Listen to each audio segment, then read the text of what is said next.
Merci beaucoup. C'est un grand plaisir d'être présent à votre congrès. Permettez-moi tout d'abord de transmettre la salutation de l'enseignement catholique hongrois. Lors de mon discours, je voudrais d'abord aborder l'histoire particulière de l'enseignement catholique en Hongrie. Vous savez certainement que la Hongrie est membre de l'Union européenne depuis 8 ans, mais je ne suis pas sûr si vous savez que la Hongrie fasse partie de l'Europe chrétienne, de l'Europe catholique, si vous voulez, depuis plus de 1000 ans. C'est ainsi que la première école en Hongrie a été fondée en 996 dans un monastère bénédictin, le premier monastère en Hongrie à Pannonhalma. De là, l'Église joue un rôle dominant, voire exclusif, dans l'éducation pendant des siècles.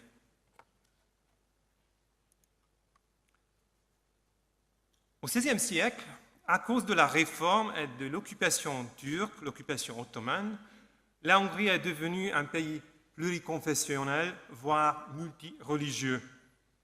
L'enseignement aussi. C'est la période où les calvinistes et les luthériens ont créé leur réseau scolaire et les jésuites, puis les piaristes, ont fondé leur réseau scolaire, ont fondé beaucoup d'écoles secondaires.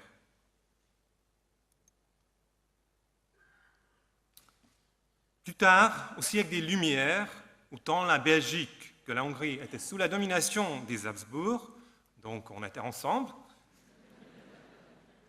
l'État a fait le premier pas pour entrer dans le domaine de l'éducation en publiant le premier programme pédagogique national.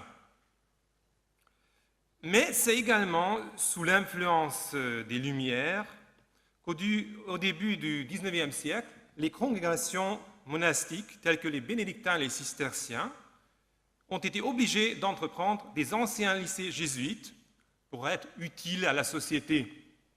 Je vous rappelle que dans la société médiévale, l'utilité primordiale du clergé, des religieux, était la prière. Voilà, la vie change. Et donc, à partir du dernier tiers du XIXe siècle, le réseau scolaire public a commencé à se former aussi. Après la Première Guerre mondiale, la Hongrie a subi la première tentative communiste. Normalement, on ne le sait pas, parce que ça ne durait pas longtemps, heureusement. Mais bon, on a eu déjà des souvenirs de cette première étape communiste. Et puis, suite à la dissolution de la monarchie austro-hongroise, la Hongrie a perdu 2/3 de ses territoires et la moitié de ses habitants. Donc, dans cette situation, il fallait reconstruire le pays. Et donc, c'était la raison pour laquelle l'État comptait beaucoup sur les églises, surtout sur l'Église catholique, qui était quand même une église majoritaire, et donc sur l'enseignement catholique aussi. À cette époque, à l'époque d'entre-deux-guerres, beaucoup d'écoles catholiques ont été construites grâce à l'aide financière de l'État. Sur ce diagramme, on peut un peu voir le poids de l'enseignement catholique dans cette époque. Donc, comme la Hongrie est un pays pluriconfessionnel, il y avait des écoles catholiques et des écoles protestantes, avec un poids similaire à la position de l'enseignement catholique en Belgique. Mais, donc après la fin de la Seconde Guerre mondiale, le régime communiste a pris possession de toutes les écoles confessionnelles. Ainsi, en 1948, ont été retirées à l'Église catholique presque 200 écoles maternelles, presque 2900 écoles primaires et presque 50 lycées. Pardon, c'est pas encore ça, mais bon. Et donc, c'est toujours en période communiste, en 1950, sous la pression de la dictature communiste, l'Église catholique a signé un accord avec l'État, entre autres sur l'interdiction des congrégations, à l'exception de 4 congrégations religieuses qui ont obtenu l'ouverture de 2 lycées chacune.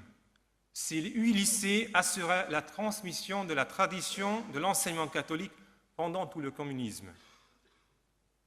Et maintenant, on peut voir un diagramme sur la situation après la chute du communisme, où l'Église catholique a relancé son réseau scolaire. La loi de 1991 a autorisé la restitution partielle des édifices de l'Église. C'est ainsi que dans les années 90, le nombre des écoles a vite augmenté d'année en année. Après, de 1999 à 2010, l'augmentation s'est ralentie et les pouvoirs organisateurs ont commencé à regrouper des écoles pour des raisons économiques.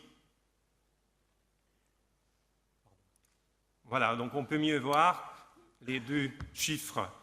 On arrive tout de suite à nos jours. Et donc, depuis 2 ans, le nombre des écoles augmente assez vite, de nouveau, dont la cause est la crise financière. C'est intéressant, parce que beaucoup d'écoles publiques qui ont été financées en partie par des communes rurales étaient en crise. Et donc, les communes rurales avaient le choix ou fermer son école ou transmettre aux églises. Et donc, il y avait des diocèses qui ont pris cette possibilité d'élargir leur réseau scolaire pour 2 raisons. Tout d'abord, avoir une école dans les villes importantes du diocèse, et puis une deuxième raison, sauver la ville des écoles des petites communes. Bien sûr, on sait que le changement du pouvoir organisateur ne change pas tout de suite le caractère de l'école. Il faut à peu près 10 ans pour créer l'atmosphère d'une école catholique. Et donc, on est vraiment en 2012, donc passons à l'actualité de l'enseignement catholique en Hongrie. Actuellement, il y a plus de 500 écoles de plusieurs types, comme vous voyez sur le diagramme. Et si on compare les statistiques actuelles avec les chiffres de 1948, on peut voir que seul le nombre des lycées est supérieur aujourd'hui. Mais quelle est l'importance de l'enseignement catholique en Hongrie aujourd'hui? Pour voir ça, je vous propose d'abord de jeter un coup d'œil sur le diagramme des religions à partir du recensement en 2001. Et de là, on peut voir que les catholiques sont en majorité absolue et les protestants représentent à peu près 1/5. Le reste est en général sans conviction religieuse. Malheureusement, les statistiques de 2011 sur les religions ne sont pas encore publiées, mais nous serions très très contents si les chiffres ne changeaient pas beaucoup.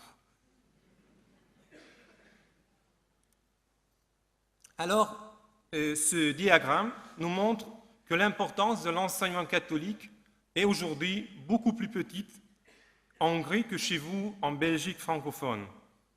Par contre, c'est le 5% des élèves scolarisés, c'est à peu près 100 000 élèves, que représente l'enseignement catholique en Hongrie, est quand même le chiffre le plus élevé en Europe centrale et orientale, sauf peut-être la Slovaquie, dont les statistiques sont encore inconnues pour moi. Et on peut également voir que c'est le domaine de l'enseignement secondaire général où la position de l'enseignement catholique est la plus forte. Pour 2 raisons. La première est que l'adolescence est la période la plus importante de la préparation à la vie adulte chrétienne. Et la deuxième est historique. Après la chute du communisme, les congrégations religieuses ont rouvert leurs anciens lycées de grande réputation. Alors, quant au financement, après la chute du communisme, les églises, dont l'Église catholique, n'ont récupéré qu'une petite partie de leurs biens d'autrefois. Donc, c'était très important de trouver une solution pour financer les écoles confessionnelles. En 1997, un accord de droit international a été signé par le Saint-Siège et par le gouvernement hongrois. Et selon cet accord, le Parlement hongrois a établi la loi sur le financement des églises qui oblige l'État d'assurer sur le budget national le financement des écoles confessionnelles à égalité avec les écoles publiques en ce qui concerne les salaires y compris le salaire des professeurs de religion et les frais de fonctionnement. Donc c'est quand même intéressant. Il y avait d'abord un accord avec le Saint-Siège, et à partir de cet accord, même les écoles protestantes peuvent avoir un financement public. Voilà ce que peut apporter le Saint-Siège. Alors, les frais de rénovation et de construction doivent être couverts par les diocèses, les congrégations, sauf quelques écoles qui peuvent recevoir un subside de la part de la municipalité. Donc ce ne sont pas les municipalités, les communes qui sont en crise financière, bien sûr. Bien qu'en principe, donc, le financement des écoles catholiques soit assuré, beaucoup d'écoles, mais des écoles publiques aussi, souffrent de difficultés financières, puisque le montant versé par le ministère n'est guère suffisant pour les salaires et le fonctionnement. Mais donc cela vient en partie de la situation précaire du budget national. Il faut encore mentionner que grâce au financement de l'État, les écoles catholiques sont gratuites, donc elles peuvent demander aucun frais de scolarité, ainsi le choix libre des parents est vraiment assuré. Et donc maintenant, je voudrais attirer votre attention à quelques spécificités de l'enseignement catholique d'aujourd'hui. En ce qui concerne l'organisation, la plupart des écoles, 2/3, dépendent d'un diocèse.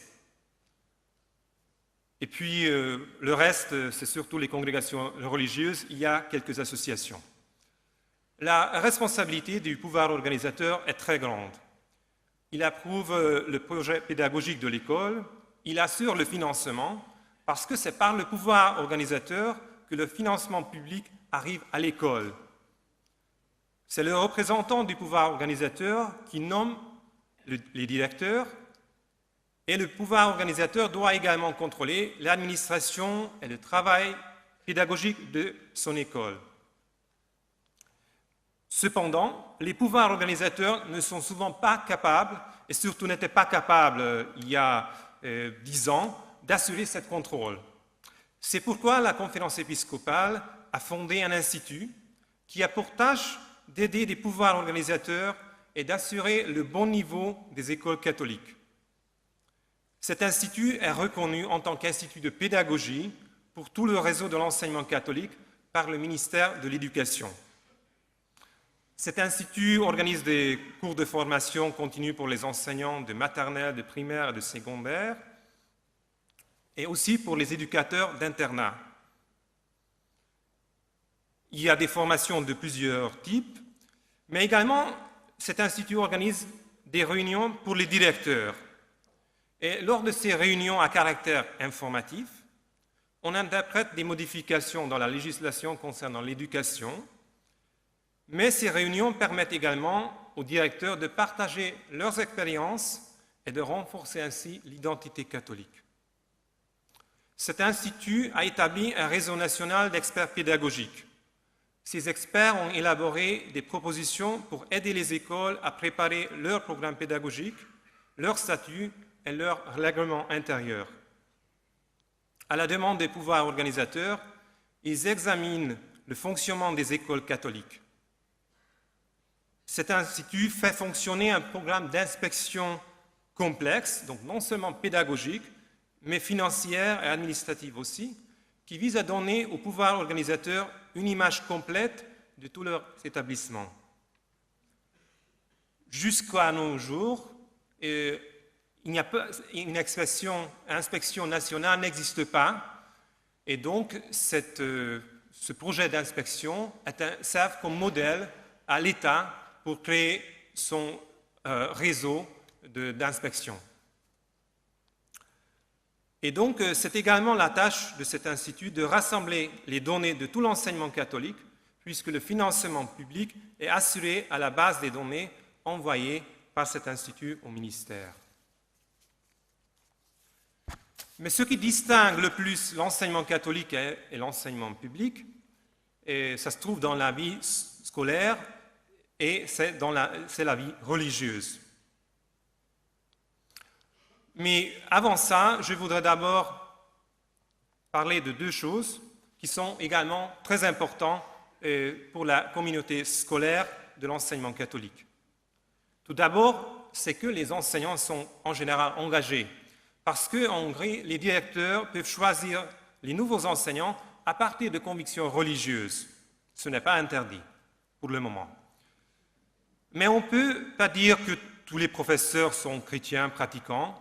Il n'y a pas de statistiques, bien sûr, sur la conviction religieuse. Mais dans chaque école, il y a au moins quelques professeurs pratiquants. Et c'est également une bonne signe pour l'avenir de l'enseignement catholique que les anciens élèves de l'enseignement catholique ayant obtenu un diplôme de professeur reviennent à l'école pour enseigner. Tout ça explique que les professeurs sont en général engagés à transmettre des valeurs chrétiennes et même à témoigner leur foi. Une deuxième chose qui est très importante pour la communauté scolaire, ce sont les familles engagées. Comme l'enseignement catholique ne représente que 5%, et donc la moitié de la population se disait catholique, alors on peut bien comprendre pourquoi beaucoup d'écoles catholiques sont très demandées par les parents, surtout dans les villes où il y a plusieurs écoles, donc où il y a vraiment un choix. Alors là, la plupart des élèves sont issus des familles pratiquantes. Les élèves protestants ou les élèves sans religion ne sont pas exclus, surtout pas dans les villages où il n'y a qu'une seule école, bien sûr. L'école catholique est ouverte à tous.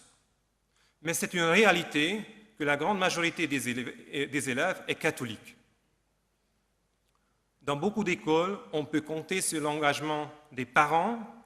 Ils aident les professeurs à organiser des activités scolaires ou extrascolaires, comme des visites ou des excursions. Et par la fondation des écoles, ils participent même au financement des activités ou du meilleur équipement de l'école. Alors maintenant, en ce qui concerne la vie religieuse, ce sont les pouvoirs organisateurs qui sont responsables de la pastorale scolaire. Ils chargent un aumônier scolaire, un prêtre, un religieux ou une religieuse pour assumer cette tâche. Et cet aumônier scolaire peut compter dans son travail sur d'autres professeurs, surtout sur les profs principaux et sur les professeurs de catéchèse.